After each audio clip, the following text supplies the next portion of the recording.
I'm Samuel Kullmann. I was born in England but grew up in Mongolia.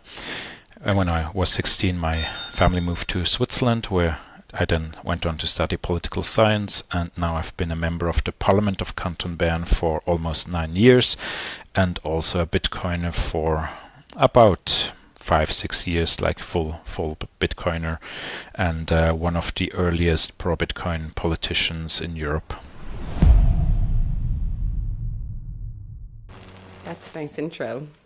And that will go down in history. That's pretty awesome. So you know the deal. I've set the timer to 10 minutes here, Duck. And the goal is to get through all 21 questions in 10 minutes. And for the viewers, keep in mind that there will be an ecash QR code that'll pop up somewhere. And if you're the first to scan it, you will claim the 2,100 Satoshis. So good luck to you and good luck to Samuel. We're going to start. I read the first question and then I start the timer. First question that's printed out is: there are only 2 square national flags in the world. One in Switzerland and the other one is? In the Vatican City. Boom. Which 3 cantons founded Switzerland? That were the cantons of Uri, Schwyz and Unterwalden, and it was in the year 1291.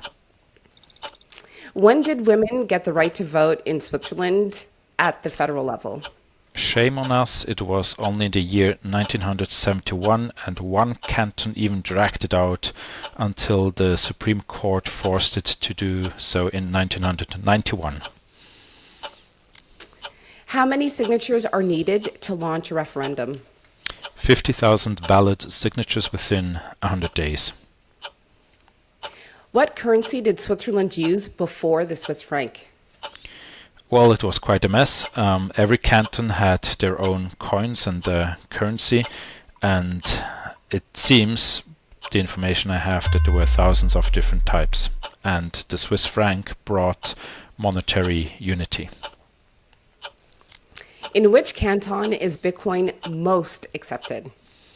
So with Zug we have the crypto, or unfortunately the shitcoin valley. So you can pay your taxes and fees with Bitcoin.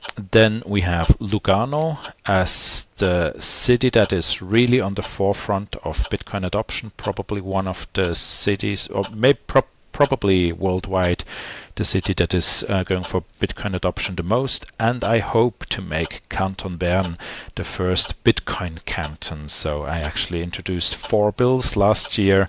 3 of them narrowly did not get a majority yet, but I'll keep up the work. Good job. In 2016, the Swiss Railways ticket machines enabled customers to do what with Bitcoin? Well, to buy it. Yep. Which Swiss city was the first in the world to officially accept Bitcoin for tax payments?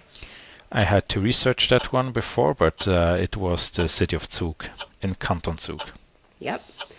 What was the Swiss franc? When was the Swiss franc introduced? Oh, I think that was in 1850. Who was William Tell? He's our national hero who fought against the bad guys that were trying to occupy or subdue our people in the central part of Switzerland. According to the legend, it was in the 13th century. Why are politicians in Switzerland so much more humble and down to earth than politicians elsewhere?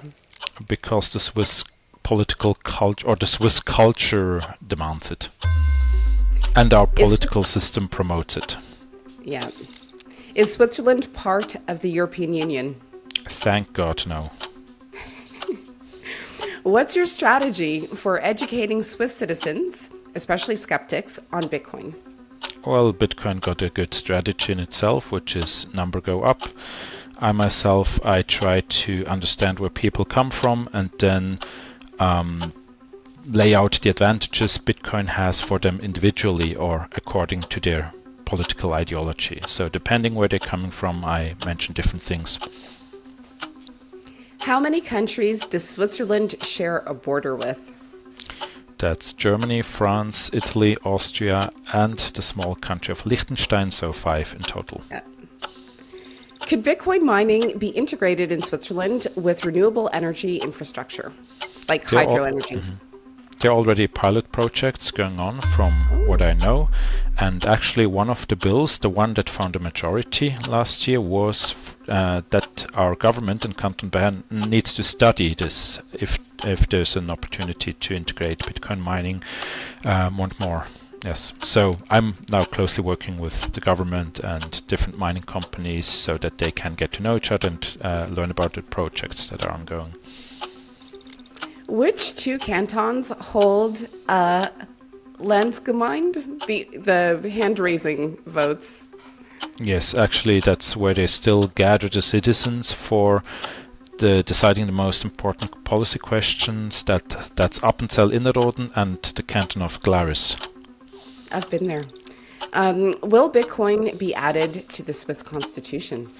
Well, we're working on it. So far, we're struggling to get the 100,000 required signatures to propose an amendment to the Swiss constitution. So, dear Bitcoiners in Switzerland, please help us. If we do not get enough signatures, I don't think the parliament will plan to change the constitution to include Bitcoin, but we as citizens, we can demand it. How can citizens retain control over their identity data? Oh, that's quite a technical question. I really like Nostr, the idea behind it, and we need cypherpunk solutions to these questions. As we read in the Cypherpunk Manifesto of 1993, we cannot expect solutions from the government or from influence in politics. We need to code. Should citizens encourage their central banks or governments to save in Bitcoin? Yes, if you like your country. If not, then don't. But if you like your country, then it's good, I think, if the country's interests are aligned with your interest and the interest of the Bitcoin network. What do other Swiss parliamentarians think about Bitcoin? More and more are realizing that it's not going away, and then they realize, okay, at some point I should inform myself about it, and so more and more become curious and open to receive more information. How do you see Bitcoin aligning with Christian values? I think Bitcoin is the best form of monetary system, also mostly aligned with the values of the Bible. I actually translated these two books into German from English. One is The Bible and Bitcoin by Alan Armstrong, and this one is The Gospel According to Bitcoin. So both are in German now. So as a Christian and Bitcoiner, this is a topic that is dear to my heart. Excellent. And boom, you're done. 2 minutes and like 57 seconds when I looked at my phone left on the timer. Congratulations. We're going to put in an applause at the editing part. Well done. I didn't realize it was already 21. Yes, it was. So okay, you know what? Good. Let me recount, voting official. We will have a recount, but I'm pretty sure it's 21. 3, 4, 5, 6, 7. Yeah, we got through all of them. 21. Great. Well done. And you gave good answers too. Thank you. And since there's just a few minutes left, if at all, with these Bitcoin mining pilot projects, if there's any way to interview anyone or even to go out and see if it's not top secret, I would so love to do that just to see, the vision that's there. So, I mean, I'm putting it in there just in case in the future there's an opportunity. Sure. How is your German? Die Katze ist auf dem Tisch. Okay. I could invite you to our meeting, like as a media part or just someone interested. Let me know if you're interested. Okay. Yeah. And I think you will be in Plan B in Lugano at the end of October, right? Yeah, I'll be there too. So we can say hello and grab a coffee or something. Sounds good. Awesome. Well, thank you again for being on the podcast. Tell people where they can find you. Yes, so mostly I'm on X. You find me under Samuel Kullmann, or On Noster, I think you'll also find me when you search for my name, Samuel Kullmann. Then I'm also on Facebook and on Instagram. Awesome. Thank you very much. You're welcome.